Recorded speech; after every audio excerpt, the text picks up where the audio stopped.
नमस्कार दोस्तों, आज की वीडियो में हम आपको बताएंगे जैसा कि कुछ दिन पहले आपने सुना होगा दरभंगा में एससी एसटी को लेकर के कुछ गलत प्रभाव के लोग ने पूरे उस गांव के ब्राह्मण पर ही मुकदमा दायर कर दिया। खास करके जो गांव में नहीं रह रहे हैं, जो गांव से बाहर रह रहे हैं, जो पिछले 3 साल से गांव में भी नहीं आए, उनके नाम पे भी मुकदमा दायर कर दिया एससी एसटी एक्ट कानून के तहत।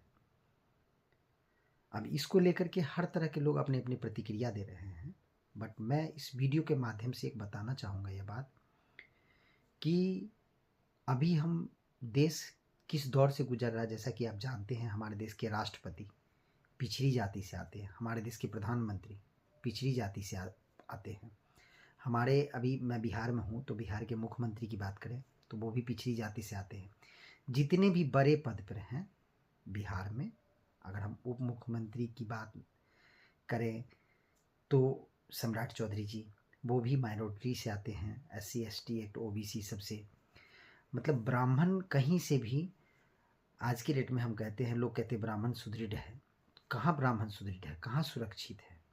यहाँ तो ब्राह्मण अपने देश में रह करके सबसे ज़्यादा असुरक्षित है, जबकि बहुत सारा ऐसा काम है जो उनके बगैर नहीं हो सकता है, ब्राह्मण के बगैर। और कुछ विरोधी तत्व के लोग इसके विरोध में ही सिर्फ उल्टी बातें बोले जा रहे हैं नेट पे। तो मैं इस बात पर सरकार का ध्यान आकृष्ट करना चाहता हूँ। क्या ब्राह्मण में गरीब नहीं? क्या ब्राह्मण में लोगों को दिक्कत नहीं? ब्राह्मण में मैं आपको दिखाऊंगा कि मेरे गांव में ऐसे लोग हैं जिनके पास अभी भी घर है फूस का, जिनके पास अभी भी घर है मिट्टी का, टाट का, बट सरकार को उसकी तरफ ध्यान नहीं है। क्यों?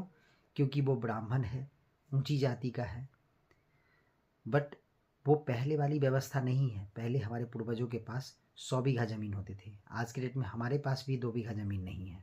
अब आप सोचिए कि जो ब्राह्मण का कहाँ स्तर चला गया।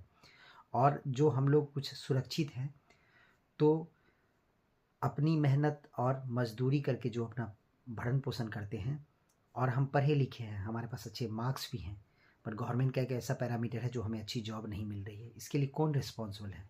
मैंने किसी का कोई बुरा नहीं किया है, बट वहीं पे हमारे समाज में जो निचले पैदान में हैं, उनके हमसे अच्छे बेहतर मकान हैं, क्या उन्हें आरक्षण मिलना चाहिए? क्या उन्हें एससी एसटी एक्ट का फ़ायदा मिलना चाहिए? बट सरकार एक तरफ एक कमज़ोर तबके को लोग को सुदृढ़ करना चाहती है। मैं नहीं कहता कि आप उनको सुदृढ़ नहीं करो, बट मैं ये भी नहीं कहता जो थोड़ा सा सुदृढ़ है, क्या उसके पैर में बेड़ी बांधना ये भी ज़रूरी है?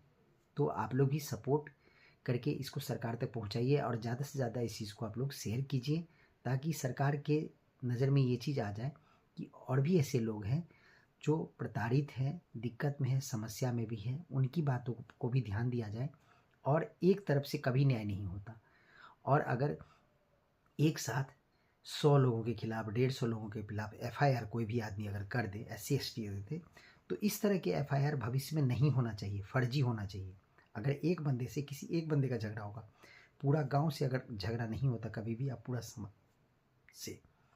तो आप लोग भी क्या कहना चाहते हैं हमारे कमेंट बॉक्स में ज़रूर बताएं। नमस्कार।